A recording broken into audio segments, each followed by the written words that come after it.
What's up, AFC Northerners?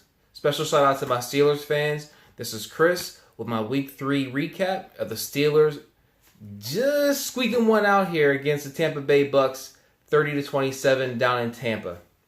I'm going to talk about four things here. Of course, I'm going to talk about my man James Conner.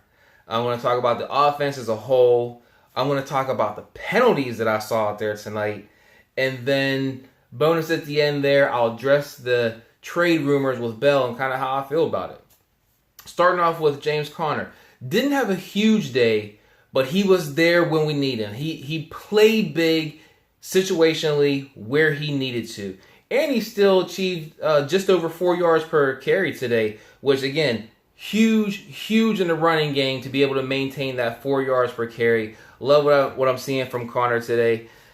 The offense, it was really the tale of two halves here. I mean, really lighting it up there in the first half, racking up 30 points, and then getting blanked in the second half. I mean, I just wasn't sure what happened. They came out so flat in the second half. I'm not sure if it was adjustments that Tampa Bay was making or if the guys just got a little ahead of themselves coming into the half with such a big lead. But Marquise Pouncey right now is the best player on that offense. Everyone else is just very inconsistent, very hit or miss.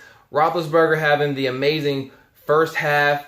Some of the things I saw him doing made me reminisce to Ben from years ago. And then coming out in the second half, again, just flat. I mean, just not a single point scored in that second half. Let me talk about these penalties I saw out there. I think there were 4 roughing the passer penalties called today. And a laundry list of other penalties I saw out there that I just don't see. I just don't get. I mean, this is going beyond safety. People say that the league has turned the NFL into a flag football league. I'm not going to take it that far, but I am going to say that the penalties I saw today went beyond safety.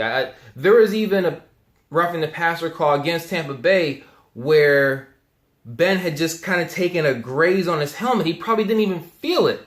And the Tampa Bay Bucks were tacked on 15 yards for that. So even though it worked out in my favor, I really just didn't like what I saw out there.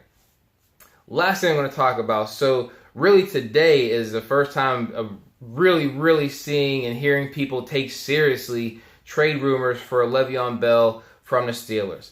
And first of all, I really think it's kind of a marketing tool. I don't think it's really going to happen. But if it were going to happen, something I think would be very interesting is if the Steelers could make a trade with the Buffalo Bills.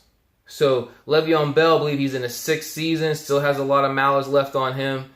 Trade us LaShawn McCoy, bring him back to Pittsburgh. He's in his 10th season. Bell, last I heard, wanted in the $17 million range.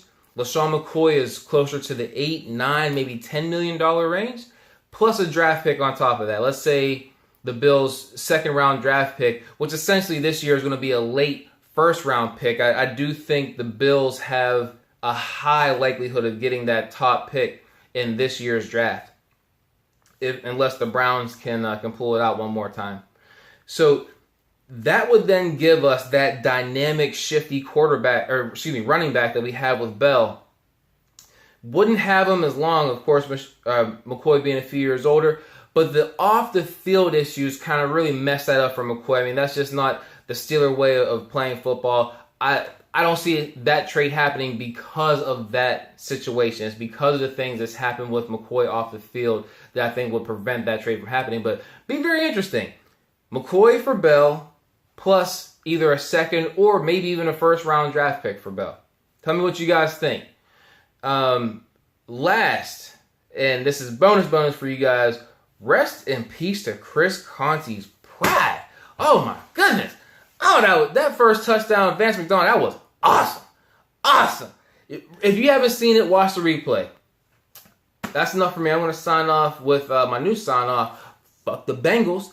And please let me know what you guys think. What you see out there tonight? What do you think happened between the first half and the second that made the Steelers offense come out flat? And what do you think the defense did differently today to not just get lit up? I will say this really quick. The draft pick out of Virginia Tech, his name escapes me right now. Terrell, can't think of it right now. But he's really making a name for himself. I talked bad about him when we drafted him. I might eat some of those words now. I really like what I'm seeing from him. He had the interception today, and he's always getting in there on special teams as well. So good work there. Sign off. Bye.